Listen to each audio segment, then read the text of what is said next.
La FNEHAD définit le plan de soins comme une liste prévisionnelle des soins à réaliser pour la prise en charge d'un patient.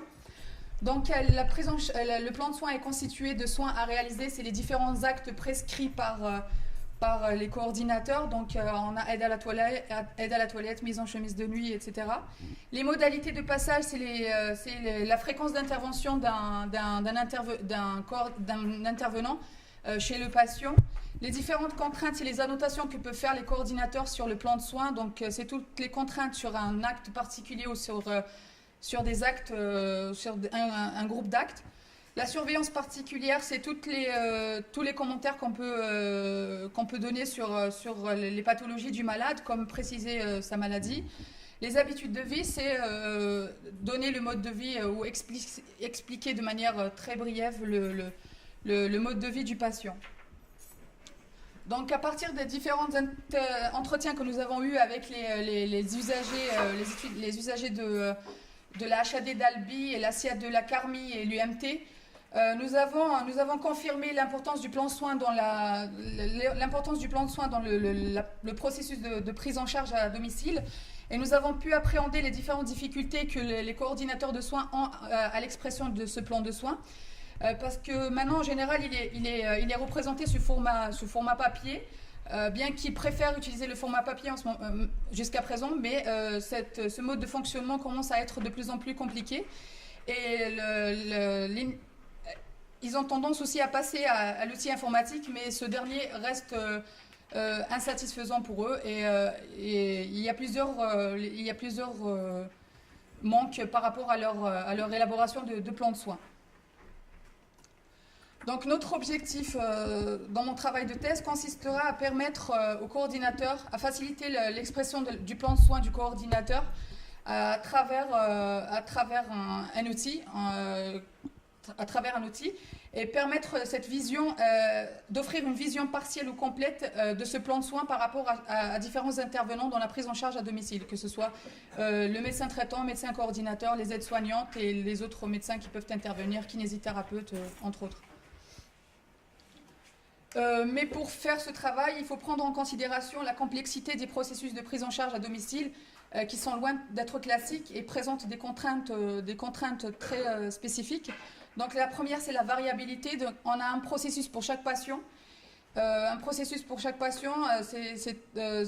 pour le processus du patient, on a une variabilité par rapport au changement des administrations, de modes de différentes prescriptions. Donc le processus en lui-même est variable aussi. La semi-structuration, ça veut dire qu'on a une difficulté d'avoir, on a difficilement une vue globale par rapport au processus de prise en charge. Et les modalités fréquentielles et temporelles très diverses, c'est le fait que l'aspect temporel est très présent dans le processus de prise en charge à domicile d'un patient. Donc, connaissons notre objectif et les spécificités liées au processus de prise en charge à domicile. Donc, ce que nous sommes en train de faire en ce moment, c'est de travailler sur des langages spécifiques au domaine. Et en analysant les deux approches, donc on a la première approche qui consiste à faire un développement d'un langage spécifique au domaine en faisant une extension des langages de modélisation. Donc, entre autres, on travaille sur BPMN. Sinon, une autre approche qui est approche contrainte est là où on analyse le fait de développer un langage spécifique au domaine en étendant à un langage de spécification de contraintes. Les contraintes qu'on aura identifiées par rapport aux aspects, aux modalités temporelles et fréquentielles de la prise en charge à domicile. Donc, le plan de soins décrit avec notre DSL que l'on va développer constituera l'entrée du module planification du deuxième axe de recherche dans le projet Place aux soins.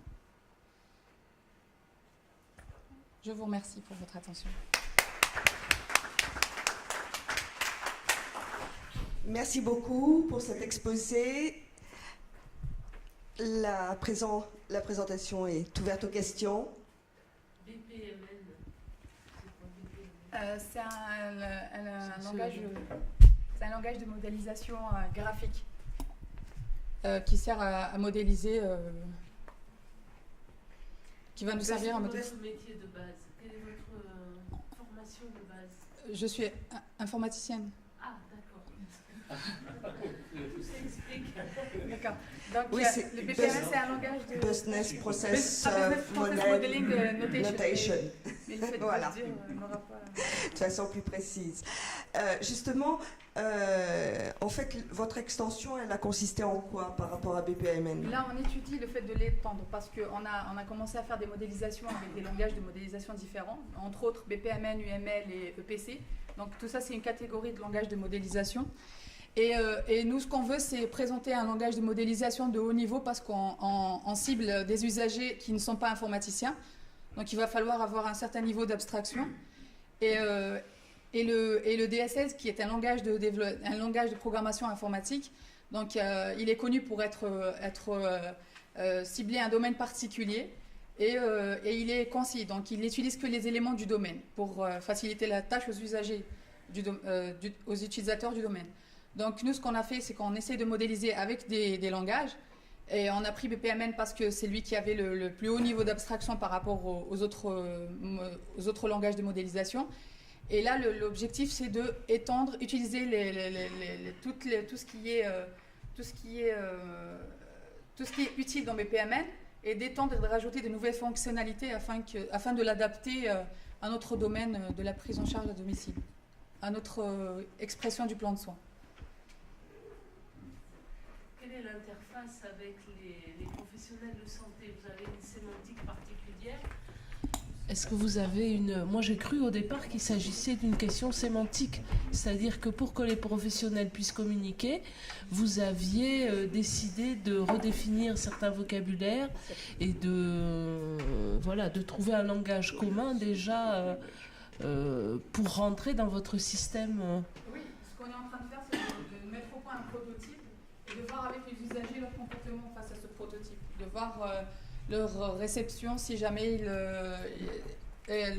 la sémantique, ça viendra un peu après, mais je veux dire l'interface, il y a une interface entre les utilisateurs et le fait d'élaborer le plan de soins, mais la sémantique, je ne sais pas ce que vous voulez dire. Je ne sais pas si je peux me permettre de compléter juste un petit peu. Je pense que, en fait, parce qu'effectivement, ces formalismes ne sont pas forcément bien connus.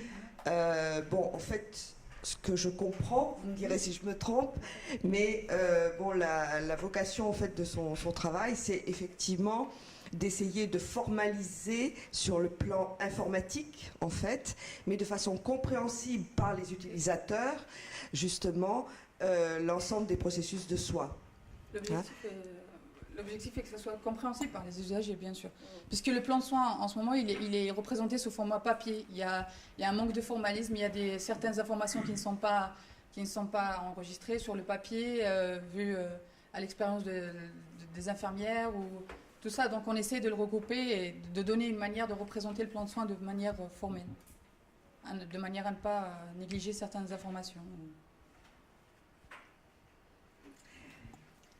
En fait, je pense que c'est toujours la difficulté, en fait, d'essayer de dialoguer entre les utilisateurs, entre les concepteurs en informatique, les professionnels de santé, etc. Et donc, finalement, c'est un petit peu comme lorsqu'on veut construire une maison. On fait appel à un architecte, mais il faut pouvoir comprendre les plans pour pouvoir répondre à ses propres besoins. Effectivement, c'est ça un petit peu la problématique. Et donc, il faut pour cela, finalement, définir un langage, un formalisme commun pour arriver effectivement à concilier les besoins et effectivement tout ce qu'on peut faire en technologie informatique. Y a-t-il d'autres questions? Commentaires? Excusez-moi, vous venez de parler de langage commun et d'autre part, c'est langage spécifique au domaine. Alors, d'un côté c'est commun, de l'autre côté c'est spécifique. Vous pouvez nous préciser un peu? Spécifique. Un langage commun, c'est le langage que les usagers vont utiliser pour l'interface entre ce qu'on va leur proposer et ce qu'ils veulent effectivement faire. Et spécifique au domaine, c'est-à-dire que spécifique au domaine médical, au domaine de la prise en charge à domicile.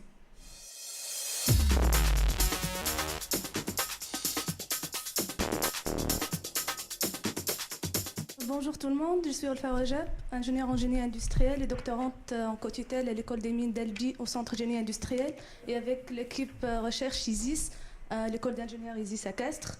Je travaille avec M. Rémi Bastide ici présent. Donc, ma thèse, elle s'intitule Plan de continuité d'activité pour la prise en charge à domicile. Elle est financée par un projet régional, le projet CISO, et elle s'intègre dans le projet Place aux soins. Donc, je vais commencer par le contexte et les motivations de nos travaux de thèse. Comme Kaina a présenté, on est dans un contexte de croissement de l'utilisation d'éthiques dans le secteur de la santé en général et la prise en charge à domicile en particulier. Donc, on a plusieurs projets de recherche qui proposent des solutions pour la télésurveillance, la télédiagnostic, pour offrir un accès opportun aux informations patients, améliorer la coordination des intervenants. C'est le cadre de notre plateforme Place aux soins. Donc, ces solutions technologiques seront déployées dans un contexte de prise en charge à domicile qui a plusieurs caractéristiques. Donc, c'est un processus collaboratif, il utilise des systèmes distribués, il utilise des ressources humaines et techniques multidisciplinaires et il évolue dans un environnement dynamique. Donc, on a notre plateforme Place aux soins. On a les infirmières, les coordinateurs dans leur organisation, les organismes payeurs qui sont coordonnés à travers la plateforme. Donc on peut avoir la plateforme équipée d'un smartphone ou d'une tablette chez le patient. Elle peut envoyer toutes sortes de messages. Elle peut accéder au dossier du patient pour avoir des informations à tout moment. Mais comme dans tout système, comme on a vu par exemple tout à l'heure, on avait un petit incident avec les micros. Des défaillances techniques peuvent être rencontrées à tout moment. Donc l'objectif de ma thèse est de gérer cette problématique et l'augmentation des défaillances et de leur potentiel à interrompre ou même arrêter le processus de soins. Donc en plus des défaillances organisationnelles qui existent déjà, on pourra avoir aussi des défaillances techniques. Donc l'intérêt de mettre en place et d'être préparé à ces types d'incidents et de définir un plan pour augmenter et améliorer la résilience des activités critiques et des processus critiques de la prise en charge à domicile. Et pour cela, on propose cette approche, le management de la continuité d'activité. Donc, tout au long de cette présentation, je vais commencer par introduire le management de la continuité d'activité, proposer notre approche pour développer et mettre en place le MCA, proposer un métamodèle de plan de continuité d'activité, un processus de gestion des anomalies pour finir avec les conclusions et les perspectives. Donc, dans la littérature, le MCA est défini comme une approche holistique. Au début des années 2000, elle était considérée comme une partie de la gestion des risques, mais dernièrement, elle était considérée comme une discipline à part entière. Donc, la finalité de cette approche est de développer la résilience de l'organisation, de réduire et éliminer les impacts des risques intérieurs et extérieurs à une organisation, d'offrir une disponibilité ininterrompue des activités des ressources critiques et de réduire le temps nominal, le temps nécessaire pour revenir à un mode nominal. Donc le résultat de cette approche est un plan de continuité d'activité qui doit être logique, méthodique et dynamique qui évolue avec le changement de l'organisation. Il y a plusieurs standards et guides qui donnent des directives et de bonnes pratiques qui concernent le MCA. Tout a commencé en 2003 avec un guide, le PAS 57, qui était donné par le British Standards Institution en Angleterre. Ce guide a été formalisé en une norme britannique en 2006, la norme BS 25999. Ensuite, on avait plusieurs guides de bonnes pratiques de l'an 2002 jusqu'à l'an 2010. En Australie, on a aussi 2 guides de bonnes pratiques, le premier publié en 2000 et le deuxième en 2009. En France, on a carrément un club de continuité d'activité qui a publié un livre blanc en 2010. Et dernièrement, très récemment, cette norme elle était reconnue internationalement et cette norme britannique, elle va devenir la norme ISO 22301. Elle était publiée en mai 2002. Donc, on a retenu le cycle de vie donné par la norme britannique, le standard britannique. Donc, cette approche, elle s'articule autour de 4 phases principales. Une première phase de compréhension de l'organisation. C'est là où on va définir les activités, les ressources et les processus critiques de l'organisation. Une deuxième phase, détermination de la stratégie, donc les objectifs par rapport à la continuité de l'activité dans cette organisation. Ensuite, les actions à mettre en place pour développer et mettre en place un plan de continuité d'activité. Et finalement, une phase de test et de mise à jour pour vérifier que le plan reste toujours effectif et mis à jour. Donc, une ample revue de la littérature nous a donné de conclusions communes avec ce cycle. On commence toujours par une première phase de compréhension initiale. Cette phase, elle consiste en une phase d'analyse des impacts. La deuxième phase, elle est généralement donnée par le manager de l'organisation. Une troisième phase, donc le développement de PCA. Dans la littérature, tous les plans de continuité qu'on a trouvés étaient de procédures, de documents textuels, donc des templates informels, spécifiques à une organisation bien précise. Et ensuite, la phase de l'exploitation était aussi des actions bien programmées, des procédures bien validées pour une organisation dans un format papier. Donc, en analysant ce cycle de vie et tout ce qu'on a trouvé dans la littérature, on a soulevé deux problèmes. Le premier problème était dans la phase de développement. Les standards qu'on a trouvés étaient on n'a pas trouvé un standard des PCA. Et puisque notre intérêt était d'intégrer cette couche de continuité d'activité de la première phase de conception du système, donc on avait besoin d'un niveau de formalité parallèle aux autres modèles qu'on va utiliser. Donc, on propose dans ce cas de formaliser un plan de continuité d'activité. La deuxième problématique était qu'on ne dispose pas d'un processus bien défini pour le déploiement des PCA. Donc, on propose de formaliser un PCA et de définir un processus de gestion des anomalies. Donc, je passerai maintenant à vous présenter notre méthodologie. Donc, on a essayé de rester conforme avec le cycle donné par le standard. Donc, on a commencé par une phase d'analyse fonctionnelle. On a fait des entretiens auprès de partenaires de projet. On a défini les activités, les ressources et le processus, donc la cartographie critique existante. Ensuite, une première phase d'initiation du projet. Donc, c'est là où on va faire l'analyse des impacts. Une deuxième phase de développement du plan. On a décidé donc de distinguer trois types de plans. Un plan préparatif pour les actions proactives, un plan de réponse pour réagir aux aléas et un plan de rétablissement. On aura ensuite une phase de test et on va supporter tout ça par le processus de gestion des anomalies qui sera déclenché une fois qu'on détecte une anomalie. On va décider des actions et du plan à déclencher. Et donc, on retrouve cela, notre management de la continuité en design time et ensuite dans le runtime. Donc, comme j'ai dit, la première problématique était qu'on a trouvé un manque d'un standard de PCA. Donc, tout en se basant sur l'ingénierie dirigée par le modèle, on propose un plan de continuité d'activité. Donc, on aura dans le monde réel, dans le premier plan, notre système socio-technique, donc composé par la plateforme et les utilisateurs, qui sera représenté par un ensemble de modèles, donc des modèles des processus, des modèles des acteurs, des modèles de physique des déploiements, qui seront conformes à un ensemble des métamodèles, donc comme les métamodèles UML ou BPML. En parallèle, on aura dans le monde réel, donc notre plan de continuité d'activité, un document papier, qui sera représenté par un diagramme instance conforme à notre métamodèle qu'on va proposer. Donc l'important ici aussi, c'est les échanges entre notre métamodèle, qui va prendre comme entrée donc, les processus et les acteurs et les ressources physiques qui existent, et qui va donc introduire des changements dans cette première phase de conception, donc des changements sur le système existant. Donc voici notre métamodèle. On distingue deux niveaux. Un niveau stratégique, donc ce sera les objectifs de la continuité. On va définir un ensemble des indicateurs et des tests de protocoles pour évaluer notre plan de continuité. Notre plan il sera donc composé d'un ensemble de procédures selon trois types: préparatifs, de réponse ou de rétablissement. Donc une procédure elle est déclenchée une fois qu'on détecte une défaillance. Donc la défaillance elle pourra avoir un type technique, organisationnel ou autre. La défaillance, donc, elle va affecter un objet critique de notre système, donc peut-être un processus présenté dans le diagramme BPMN, un nœud présenté dans un diagramme de déploiement ou un acteur présenté par un diagramme UML. Et on va définir des règles de déclenchement des défaillances qui seront exprimées par le Complex Event Processing, qui est le traitement des événements complexes.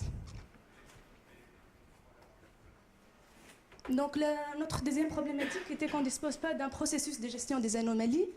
Et pour cela, donc, on propose le processus, comme on va commencer par la détection d'une anomalie, la prise d'une décision quelle procédure est déclenchée et ensuite la réponse. Donc on considère qu'une défaillance est la corrélation d'un ensemble des événements perturbateurs et des conditions, qui peut être des conditions temporelles, spatiales ou réglementaires, qui peuvent causer une dégradation ou même l'arrêt d'un processus.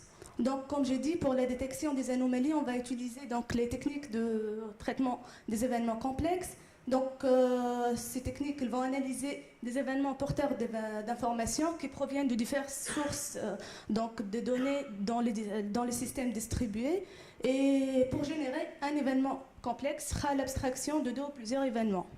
Ensuite, on va utiliser donc, les solutions de gestion des règles métiers pour automatiser les prises de décision, puisqu'actuellement, c'est les experts de métier qui essayent de corréler ces informations et ces événements et de prendre des décisions de réaction. Et on pourra utiliser, par exemple, les règles de type événement, condition, action. Donc, on propose cette architecture. On a les différents systèmes donc, qui envoient des messages, qui envoient des données GPS, qui envoient des données RFID, des données de la base des données. Donc, ils vont former notre nuage d'événements. Tout ça sera stocké donc, dans une base d'événements.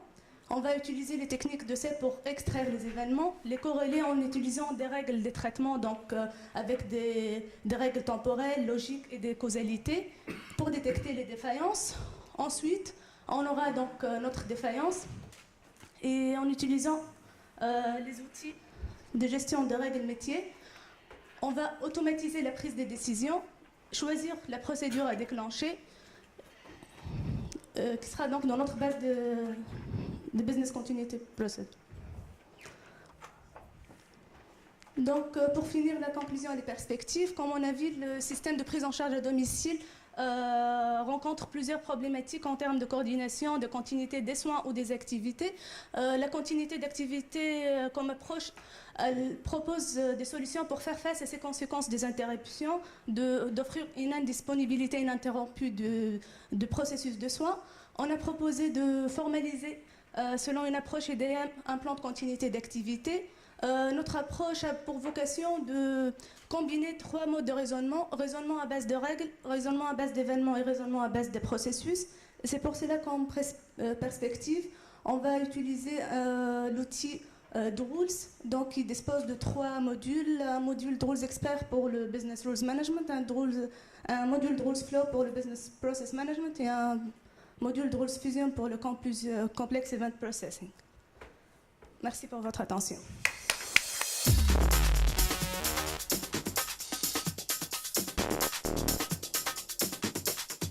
Bonjour, alors je suis Aïfa Rabaï et je vais présenter mes travaux de recherche dans le cadre du projet Place aux soins qui porte sur la planification et l'orchestration des activités de la prise en charge à domicile. Donc, ma présentation se déroulera suivant ce plan. D'abord, je vais parler brièvement du fonctionnement actuel des structures de la prise en charge en mettant l'accent sur la problématique de la planification. Ensuite, je situerai notre travail dans le projet Place aux soins. Ensuite, je parlerai de l'optimisation de la constitution du planning et je finirai la présentation par une conclusion et des perspectives. Donc, le fonctionnement actuel des prises en charge à domicile. Donc, on a les structures de la prise en charge à domicile qui commencent par l'admission du patient. Cette admission, elle se fait suite à la demande du médecin traitant ou suite à la sortie d'une hospitalisation. Donc, ensuite, pour ce patient pris en charge, on lui définit un projet thérapeutique dans lequel on définit les objectifs thérapeutiques et un plan de soins. Donc, un plan de soins, comme l'a présenté Kaina d'ailleurs, est un ensemble d'actes. Donc, par exemple, l'acte de toilette, douche, qui peuvent être périodiques, ponctuels. Donc, ensuite, ces actes doivent être planifiés. Donc, on passe alors au 3e processus de la prise en charge, qui est la planification des interventions. Donc, généralement, actuellement, dans les structures de prise en charge à domicile, le planning généré pour les actes prescrits dans le plan de soins, il se fait dans un fichier Excel simple comme celui-là. Donc imaginez que dans une structure de prise en charge à domicile, on a 50 patients pour lesquels il faut planifier 20 actes. Donc vous pouvez imaginer que ce n'est pas du tout facile. Donc, ensuite, on passe à la réalisation des interventions. Donc dans cette phase, les intervenants ils vont chez le domicile du patient pour faire ce qui a été planifié. Et donc ils laissent ce genre de document, enfin, ce qu'on a appelé fichier de transmission. Donc imaginez que pour un patient, il fallait rajouter un acte et il faut le mettre dans cette feuille. Après, pour revenir chercher l'information rajoutée, c'est pas du tout facile aussi. Et donc ça a des impacts très importants pour la planification.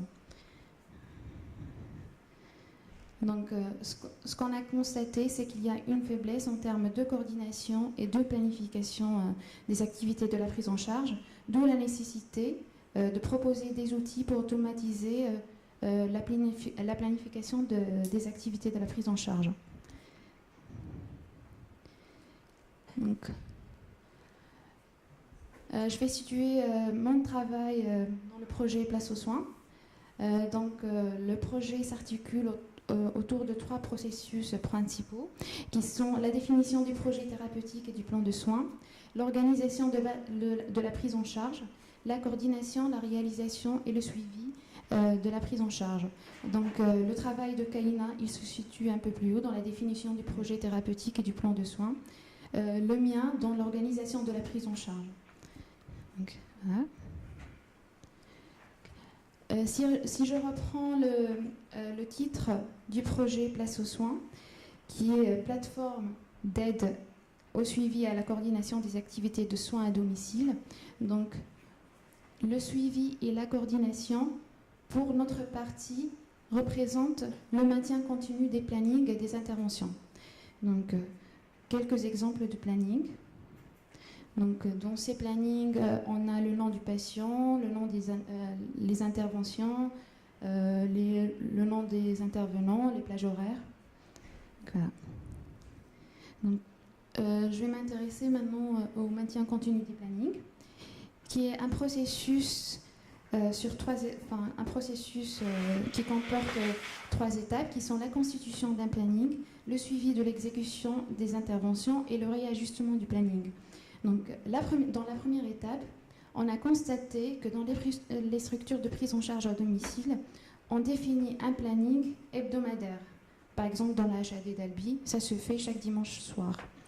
Ensuite, dans la deuxième étape, on surveille les informations qui peuvent nécessiter un réajustement du planning, tels que le retard d'un intervenant, le changement de disponibilité d'un patient, l'arrivée d'un nouveau patient, de la définition d'un nouveau plan de soins qui nécessite la planification des actes prescrits dans ce plan de soins. Et enfin, on a le réajustement du planning. Donc cette étape, elle ne se fait que lorsqu'il y a des changements qui nécessitent une mise à jour du planning. Donc, dans un premier temps, nous nous sommes intéressés à la constitution du planning.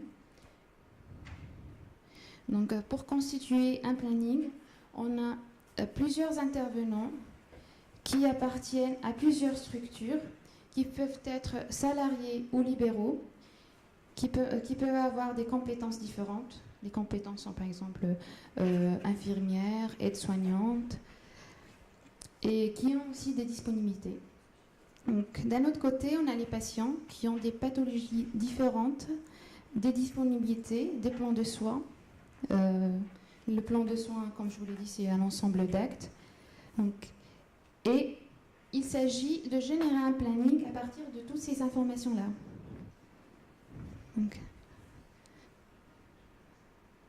Nous avons essayé de modéliser les données nécessaires à la constitution du planning. Donc là, s'il y a un laser, ça serait pas mal. Voilà. Donc le patient, il a un plan de soins. Le plan de soins, il est constitué d'un ensemble d'interventions.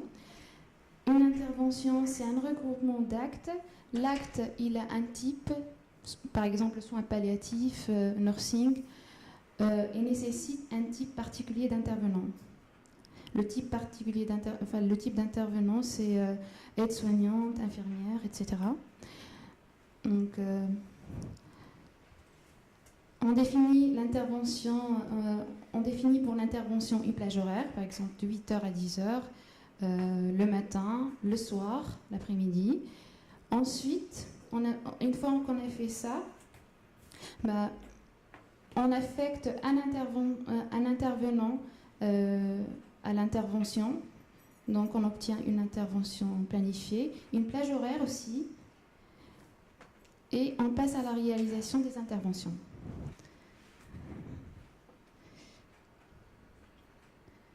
Donc, ensuite, nous nous sommes intéressés à l'optimisation de la constitution du planning. Donc, pour faire l'optimisation de la constitution du planning, il faut tenir compte de plusieurs informations qui sont le profil des patients, son plan de soins, ses disponibilités, ses préférences. Il faut tenir aussi compte des profils des intervenants, les compétences, les disponibilités et les préférences. Donc, à titre d'exemple, pour les compétences requises des actes dans le plan de soins, on a besoin d'une infirmière, d'une aide-soignante. Pour les contraintes de réalisation, ça va être le matin, ça va être le soir. Pour les préférences d'un intervenant, on peut avoir un intervenant qui préfère travailler plutôt le matin que le soir.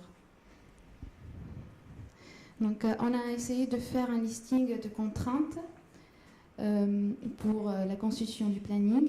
Donc, ces contraintes, on les a classifiées en deux grandes contraintes, qui sont des contraintes hard et les contraintes soft. Donc, les contraintes hard, c'est celles qu'on ne peut pas violer. Les contraintes soft, qu'on va essayer de respecter au mieux. Donc, par exemple, pour les actes prescrits, pour les compétences requises, il faut une infirmière pour faire l'injection de l'insuline.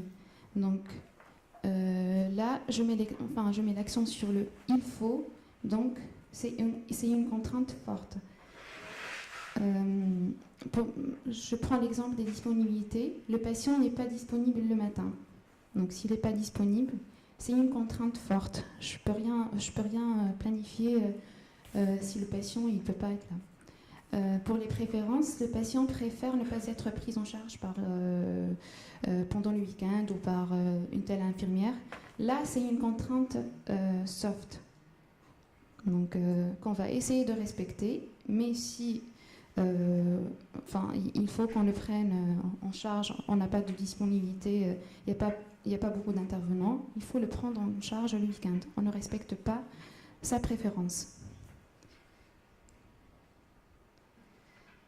Donc on a essayé de rapprocher notre problème aux autres problèmes existants de génération de planning. Donc il y en a plusieurs, là je vais parler seulement de deux grands problèmes. Donc on a le premier problème qui s'intitule génération automatique d'emploi de temps. Donc, et le deuxième c'est le shift scheduling. Donc, je vais parler des similitudes et différences par rapport à notre problème.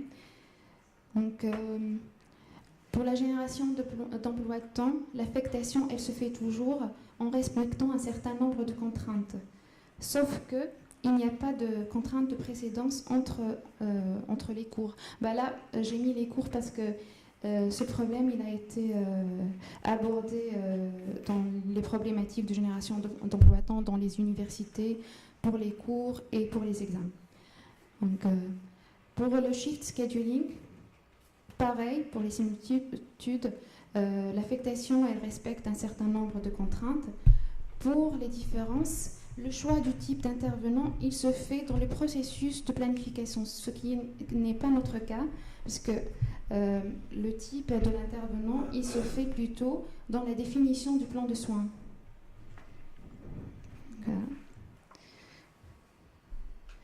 Donc, afin de proposer une modélisation mathématique de notre problème et afin de valider aussi le modèle de données que je viens de vous présenter, on a utilisé un outil qui optimise la génération automatique des plannings.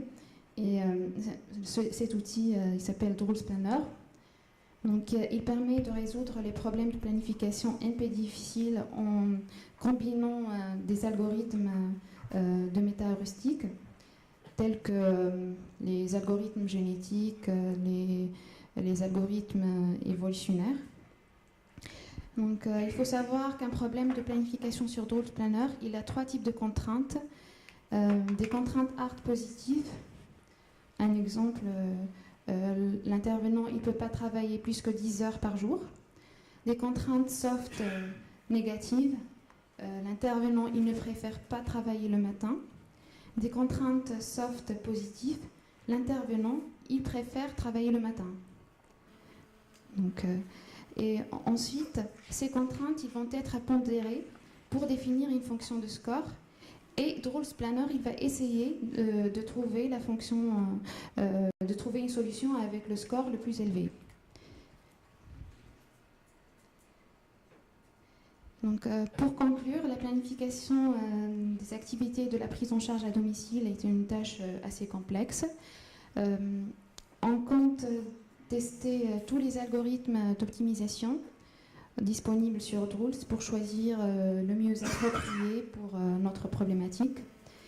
Et on compte aussi comprendre la notion du repeated planning, qui comporte d'autres notions aussi, qui sont le continuous planning, le backup planning et le real-time planning. Merci pour votre attention.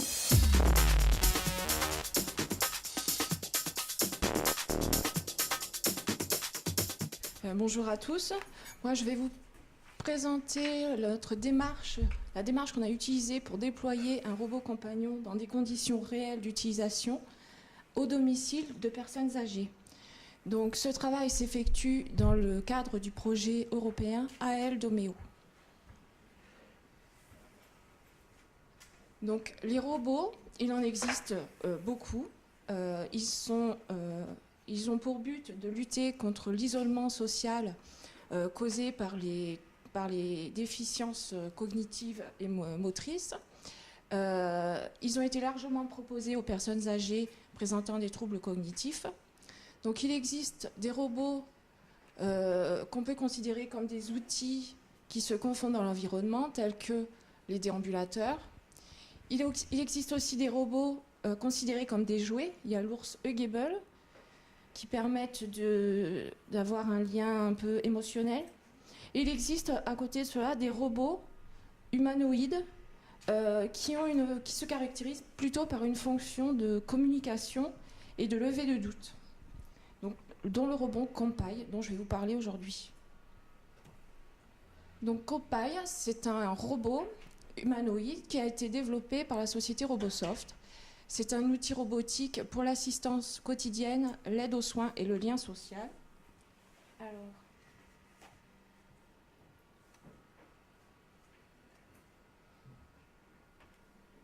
si ça marche.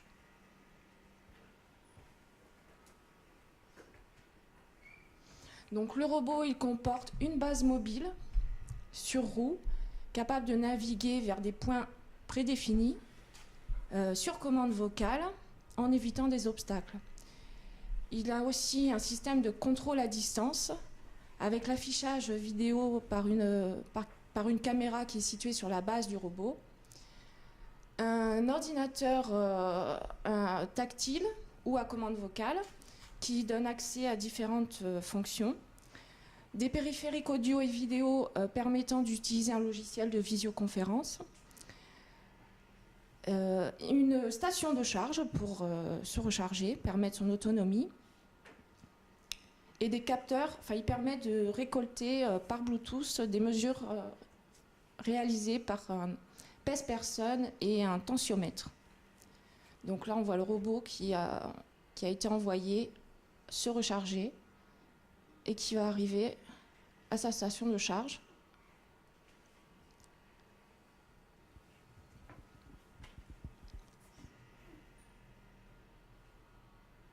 Voilà. Donc il est bien connecté à sa station de charge.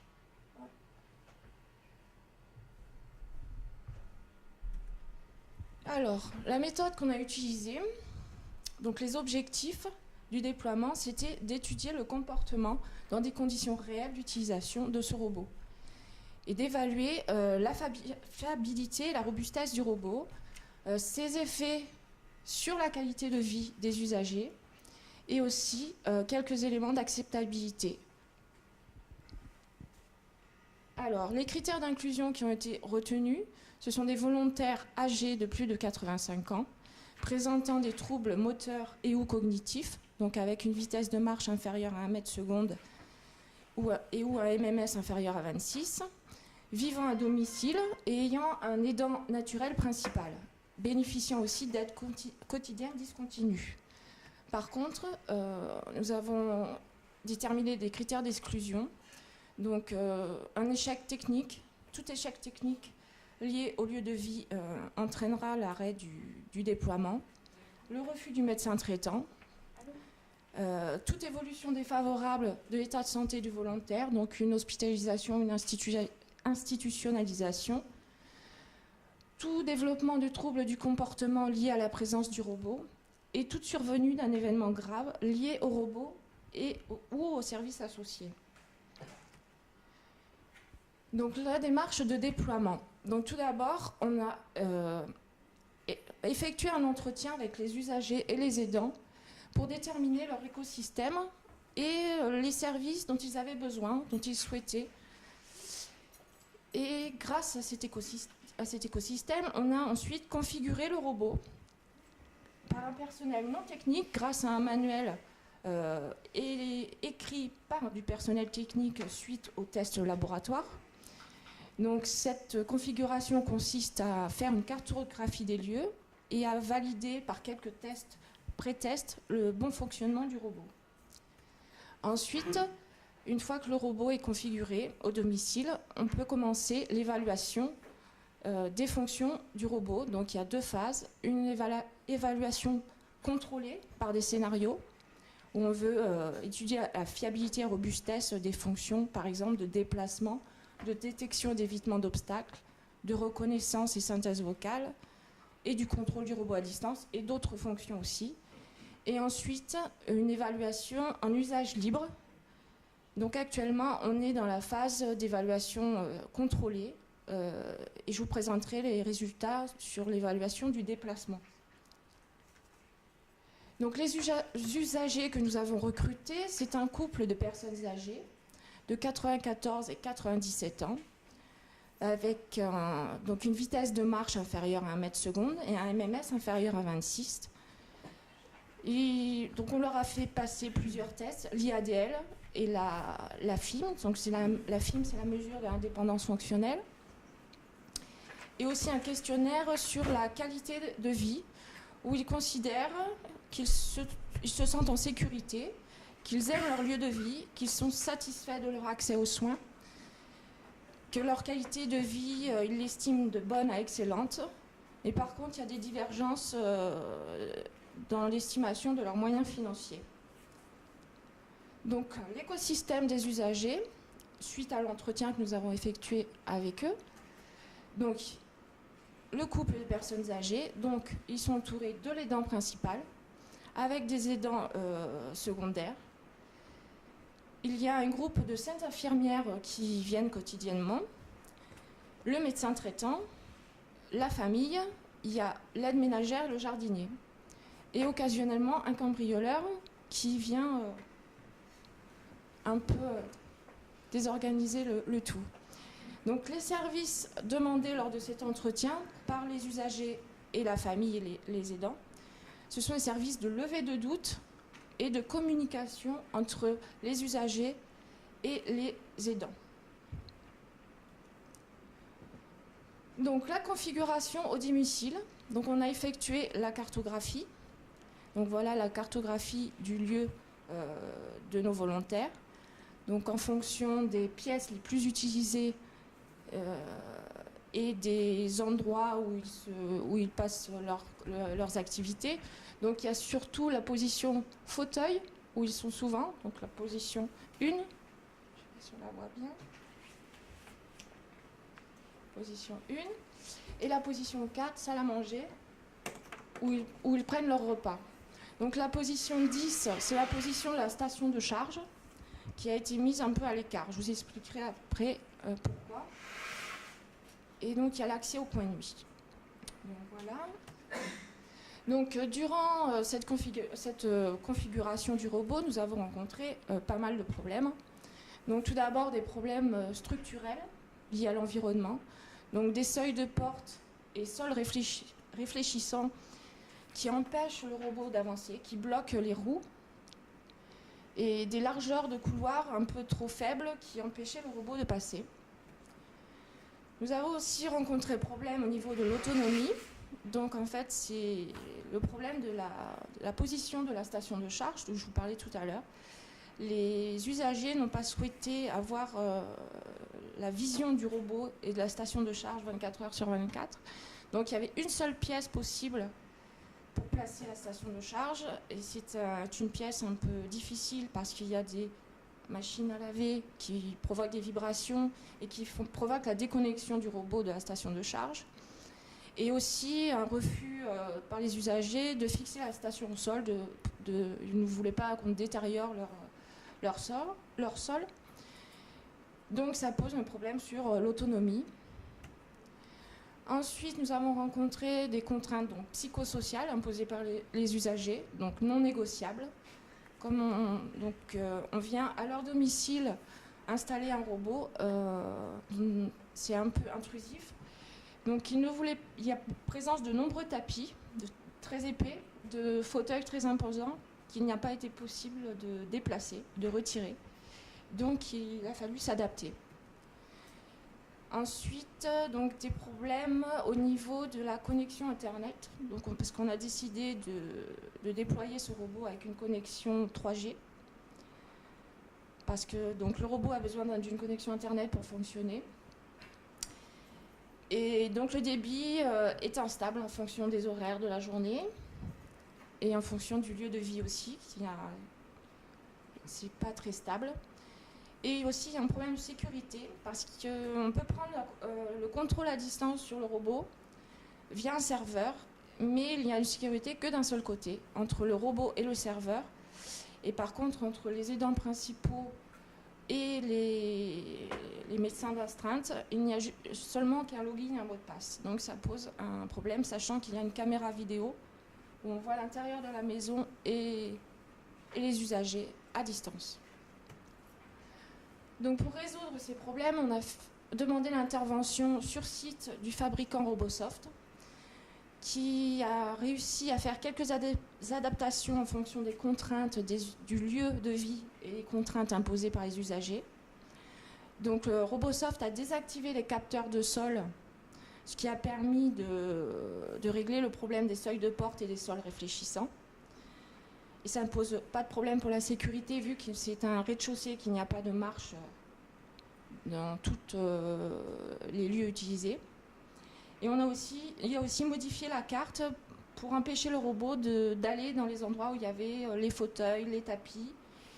Donc on a réduit un peu l'espace d'utilisation, de passage du robot. Donc on a testé, on a pu alors enfin tester la fonction de déplacement par des scénarios, donc avec cette carte adaptée en fonction des contraintes et des tapis portants. Donc il y a 10 lieux, donc il y avait 90 déplacements différents à tester et on a choisi de faire 2 séries de 90 déplacements. La première série, l'ordre de la première série a été défini de façon aléatoire. Et la deuxième série, on a pris le même ordre que la première série. Tous les tests ont été filmés et l'ordre de déplacement a été donné au stylet. Donc sur le robot, avec le stylet, on disait au robot d'aller au fauteuil, d'aller à la station de charge, enfin les 90 déplacements. Donc on a noté succès quand le point de destination était atteint, et sinon échec. Et en cas d'échec, une intervention manuelle était nécessaire pour débloquer le robot, pour pouvoir continuer les déplacements. Donc, les résultats de cette fonction de déplacement, de la performance, de la robustesse. Donc on a un faible taux d'erreur, 6% sur 180 déplacements. Donc il y a 2,2% de causes inconnues. On n'a pas à trouver la raison de l'échec pour l'instant. Il y a 2,2% d'erreurs liées à la station de charge. Donc problème d'autonomie du robot et donc de la sécurité des sujets, des personnes âgées au domicile pour un service 24/24. Et 1,6% lié à l'étroitesse des couloirs, des passages, où le robot se retrouve parfois bloqué. Le robot estime qu'il n'a pas assez de place pour passer, donc il se retrouve bloqué. Donc malgré un fort taux de réussite, on ne peut pas accepter ces résultats, parce que ça met en danger les personnes qui choisissent d'avoir le robot à domicile. Donc au cours de ce déploiement, quelques éléments d'acceptabilité sont apparus suite à nos observations. Donc la voie de synthèse du robot lors de la validation des ordres apparaît comme effrayante aux personnes âgées. Il y a aussi eu des problèmes de messages en boucle qui ont provoqué l'irritation des personnes âgées.